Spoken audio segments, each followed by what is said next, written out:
class. We will be continuing in our discussion of the laws of the Shema. We have, up until this point, been talking about having a sanctified place wherein we can pray the Shema or recite the Shema or other forms of holy statements, prayers, blessings, etc., etc. So we talked about Ve'emachanecha Kadosh, that your place of where you dwell shall be a place that is holy, and that refers to specifically places where it's appropriate to have holiness, which means that you can't have things like excrement around. Now we're going to talk about different type of bodily function that could prevent you or not from reciting the Shema. It's actually interesting how the halacha is over here. The halacha here is Baal Keri Mutter B'Kriyas Shema, so someone who has seminal emission. Okay, so there is a restriction, a rabbinic restriction that was enacted by Ezra that did not allow someone to recite holy things when one was afflicted with the Torah level of tumah from a night emission. Okay, and so so if someone has this level of ritual impurity, they can't handle certain holy things like truma. Truma was a food that was given to the Kohen as a gift. It was taken from the wheat of the field, for example, or from one's press of the olives, or from the press of the grapes to make wine. So this type of ritual impurity was expanded to include the recitation of Shema. However, we are going to see now that this doesn't apply anymore. Unknown caller. Okay, so that is what we're going to discuss today. It's not very long. We're going to do some more work today than just this one. Okay, so all of people who have contracted some form of ritual impurity, all those who have contracted ritual impurity, may read from the Torah, they may recite the Shema, and they may also pray the Shema Esrei, except for Baal Keri, except for the person who has a seminal emission. Why? Because Ezra made them exceptional amongst all of the other people who are ritually impure, and prohibited them from either reciting the Torah or from reciting the Shema and from Shema Esrei, until they immerse themselves in a kosher mikvah. Why? In order that the scholars not be found amongst their wives like the roosters, meaning that just like the rooster is always found amongst the hens and always looking to get the hens to make chicks, so too the Talmudic Chachamim should not be found with their wives attempting to do the same thing. So therefore, he made this enactment. Afterwards, Shulchan Aruch says the enactment became nullified, and the original law was restored to its original place, where even someone who is afflicted with the ritual impurity of the Baal Keri, they are permitted to recite the Torah and to recite the Shema and to recite the prayer service without immersing in a mikvah. And they also do not require to rinse themselves with the amount of water known as 9 kav of water, which is the equivalent, as some people have said, of standing under the shower for a few minutes. And so too has the custom expanded throughout the land. The Ramah adds, there are those who write that a woman who is afflicted with the ritual impurity of nida, which means that she is currently in the midst of her regular menstrual cycle. During those days, she should not go to shul. She also should not recite the Shema Esrei, and she also should not recite Hashem's name, and she should also not touch any svar. Okay, so this is the Ramah brings this in somebody's name. And there are those that write that she's permitted to everything, and such is the law. However, the custom in our countries is like the first one. However, and on the days of what the words over here, libun, in the days of when a woman prepares herself to go to the mikvah, the days of where she does the hefsek tara, and she's counting her 7 days to go to the mikvah. On these days, the Ramah says that there is room to be permissive, and our custom is to be permissive. And even in a place where they have been strict, it's only on the Yomim Noraim, during the days of awe, so Yom Kippur and Rosh Hashanah. And things like that, where a lot of people gather together to go to shul. So on those days, she can go ahead and go to the basic Knesset, go to the shul, just like everybody else, because otherwise it would be truly unkind and cause a significant amount of sadness that she would not be allowed to enter and everyone else is going inside. Okay, let's look at the Mishnah Berurah. Okay, so he explains what does it mean to keep the scholars away from their wives, because it's not just being tummy that's the problem. Mishnah Berurah explains it's the levity that brings one to that behavior.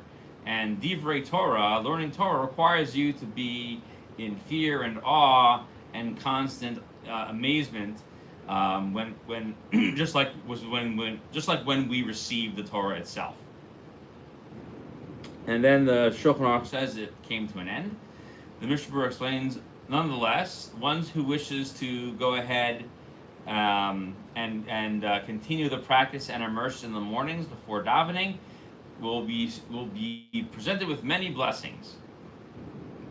And this assumes that you will not miss the time for Shema and Shemona Esrei by going to the mikvah, and it also means you can't miss Tefillah B'tzibur. So you have to make sure you not only make it to shul.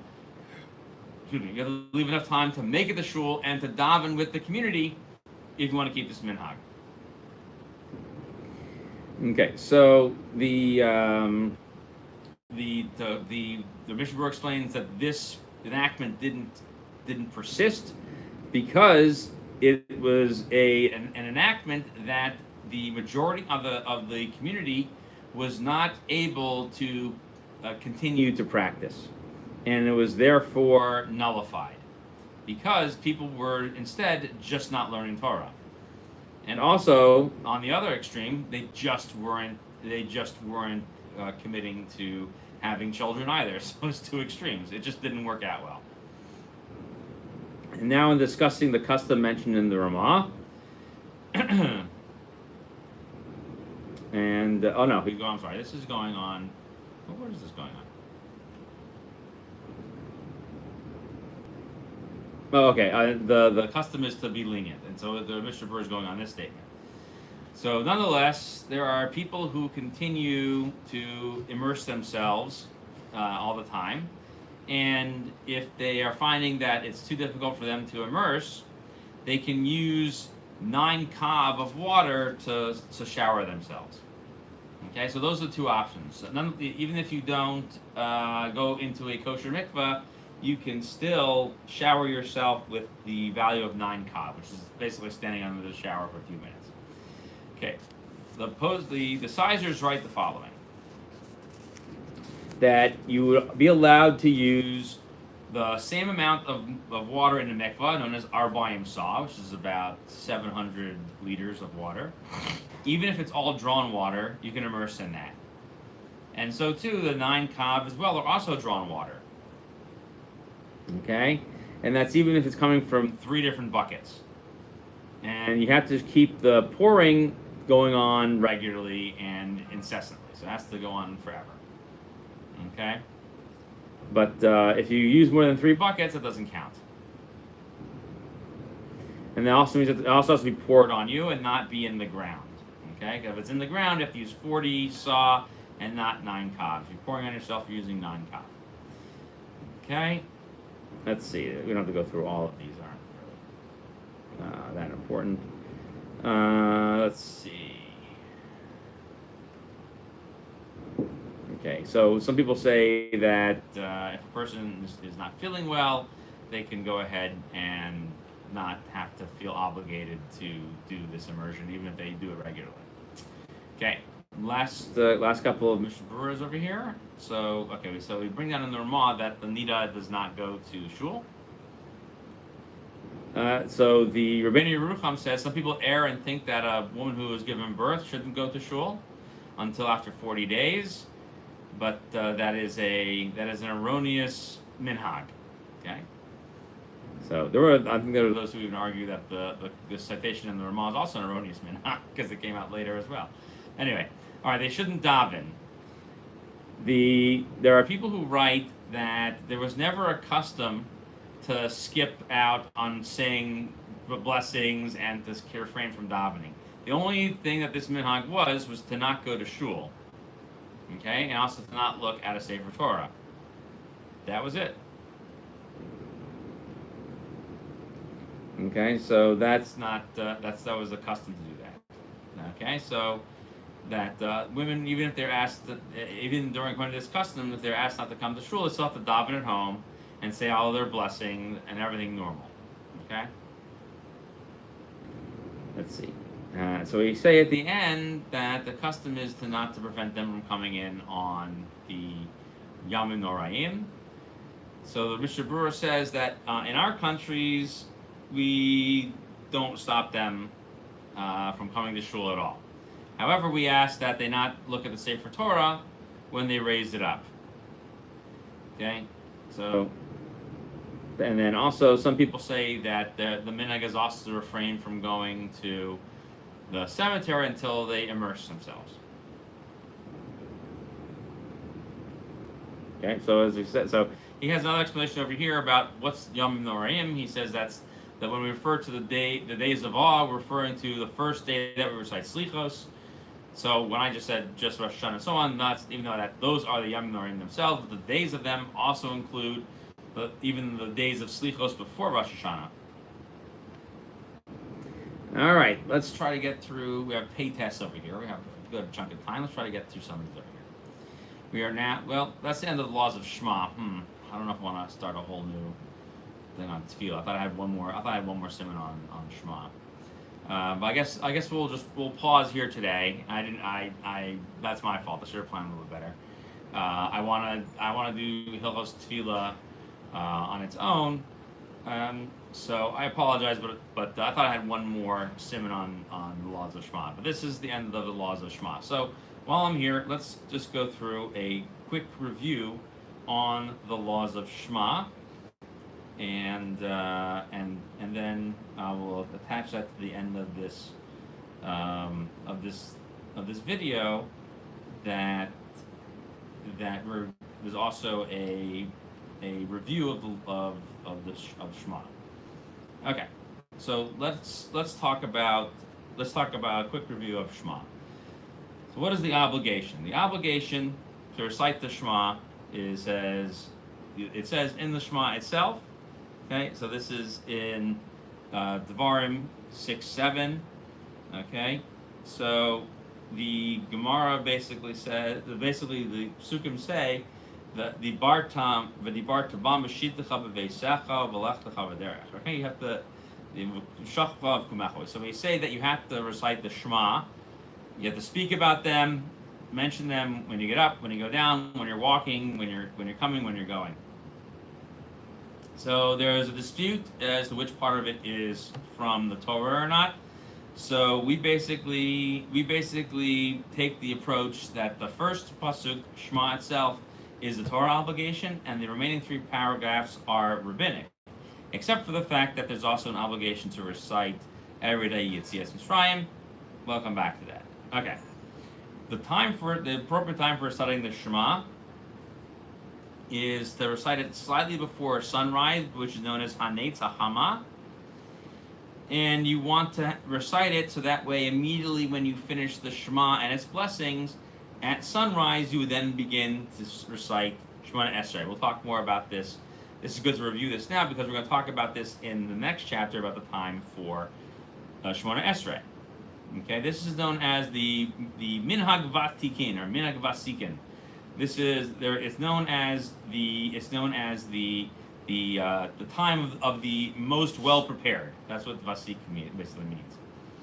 Okay, so if you can't make that time, then the earliest time for reciting the Shema in the morning is when you can stand about 4 amos, about 5.5, 6 feet away from somebody and recognize them. This time is known as Misha Yakir. It's about 1 hour when you break up the day into halachic times before Neitz Hachama, before the sunrise. So let's just go over a quick review of halachic hour. Every day in halakha is broken into 12 equal parts.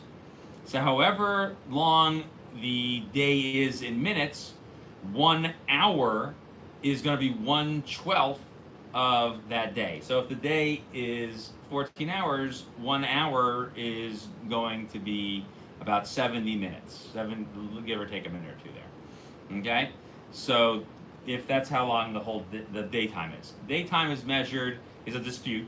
The daytime is measured from either sunrise to sunset, or from the break of dawn until nighttime coming out. The first opinion is the opinion of the Vilna Gaon and the Balatanya. The second opinion is the one of the Magen Avraham, and they're both important to know. However, just as important to also realize that these times are important as well, to recognize that you can find them on a calendar by those specific names. So if you wanted to recite the Shema, when you look on the calendar, you want to find Misha Yakir. And if you want to know when you should start davening, it should be about 20 minutes before Nates in order to get to, say, Psuki de Zimra and the blessings of the Shema, and the Shema before you get to Shemona Esrei at sunrise itself. Okay, so that's the best way to do it. Okay. And the laws of Shemona Esrei is very similar to that, but we won't draw out too much. Okay, let's see. So actually, it's even more lenient for Shemona Esrei, and we'll learn that as well, that you can recite all the blessings of the Shema and Shemona Esrei even before Misha Yakir, but then you would have to repeat the Shema afterwards. It's also appropriate to wear talis and tefillin when reciting the Shema, and so therefore the time to do all that is at the time of Misha Yakir as well. So that's part of the progression. So technically speaking, one should begin to put on their talis and tefillin at the moment when you can recognize, and then you can do these preparatory things, all the morning blessings and Psuki de Zimra and so on, leading up into the blessings of the Shema.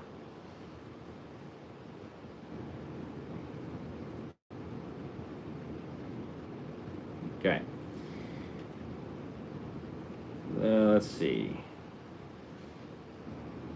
Let's say we mentioned about leaving early. There's a whole section on this that we talked about. This is in chapter 58. Okay, Siman Nun Ches is where we talk about some of these issues over here. And if you recite Shema, if you need to go traveling, so we talked about cases that were ones and so on in 58, where people are you have to travel somewhere, you have to be somewhere, you have to do something, where you're going through a place which isn't safe and you won't be able to focus staying ahead of time. Okay, or you're leaving with a troop and the troop is not going to wait for you, which especially historically speaking would have been a big problem. Okay, so you don't know when you're going to be able to say the Shema. So therefore, you can recite the Shema from as early as Alos HaShachar, okay, which is the 72 minutes before Nates, okay, but you have to break up that time period according to Sha'ot Zmaniyot, okay, and so that is significantly earlier than the time of Misha Yakir. Okay. So that's the way that we are allowed to be lenient for that. However, even though you've recited at that point, right before you get to Shema, right before you get to sunrise, you should repeat the Shema.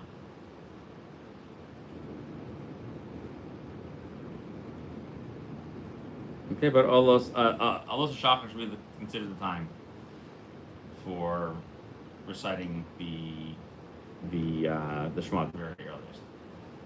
Okay, the latest time for reciting the Shema is 1/4 of the day in Shalos Manyos, the third hour in. So either from the time of Alos Shachar, okay, if you count from Alos Shachar to Sheisu Chavim, to the time the 3 stars come out, or if you're starting from the sunrise to sunset, the 3 hours in there, okay, and that's about 1/4 of the day. And that's usually somewhere between 9:30 and 10:30 a.m. depending seasonally. It's closer to 10:30, like in the springtime, sometimes in the summer, and 9:30 is about where it falls out during the winter time. However, it's about 36 minutes earlier for the Magen Avraham.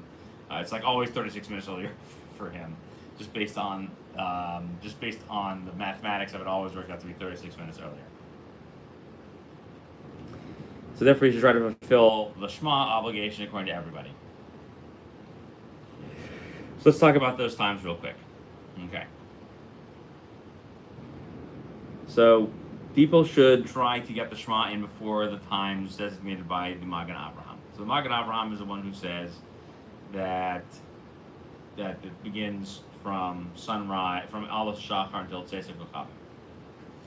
Okay, so therefore you should try to daven with that. So, however, the main thing, what are the circumstances that would cause one to choose to recite the Shema when it is too early and will have to be repeated anyway? Why not just wait? So it has to be cases of where it's ones, where your trip is leaving, your plane is leaving. Like historically, if your group was leaving, you don't want them to leave without you because you don't want to travel by yourself. It's not safe. So in those situations, those are the times when you can recite the Shema early. But you'd have to repeat it after. You'd have to repeat it after Misha Yakir, after the time of Misha Yakir. Okay. Now it's important to actually recite the recite the Shema earlier, meaning even if you have to recite it without saying it in the middle of the blessings of the congregation. Many people say, so Mishnah Berurah says that you should, this again is in 58, that you should recite the Shema at the right time, even without being in the minyan with them, as long as you're reciting it at the earlier time. And then you can have in mind that I'm fulfilling the obligation according to the Magen Avraham. However, if it happens to be the halacha is like everybody else, I want to repeat reciting the Shema as a full mitzvah later with the rest of the congregation after the time of the Magen Avraham.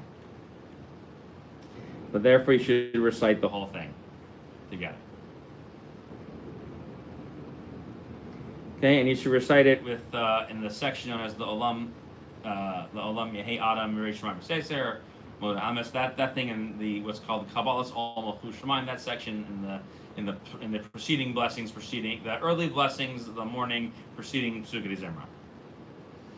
Okay, so you should also say Shema with tefillin. And in fact, some people the Mishnah Berurah even talks about that it's prohibited to recite the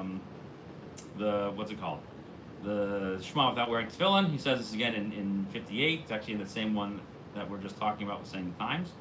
But really, Shulchan Aruch says this by in the laws of tefillin as well in Siman 25:4. And so that is the proper source for that.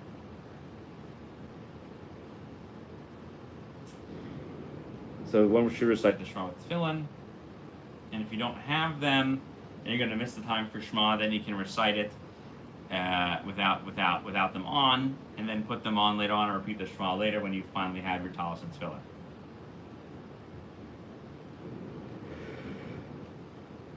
Okay, let's go through one more thing over here. Let's see. Let's talk about. Okay. Who's obligated in the Shema? The Shema is for everyone, but it's not a full mitzvah to say the Shema at the proper time. Everyone should recite the Shema in order to properly accept Ol Malchus Shemayim, the yoke of the commandments upon themselves, and that God is one, and He gives the ability to command others. The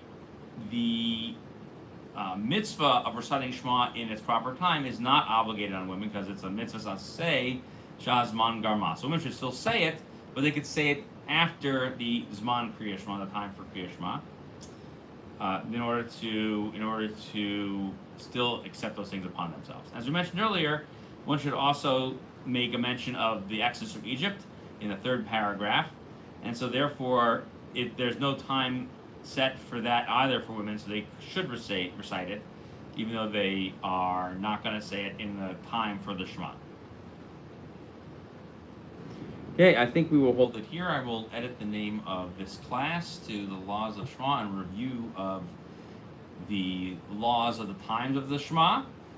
And next week we will begin our deep dive into the laws of Shemona Esrei and Tefillah.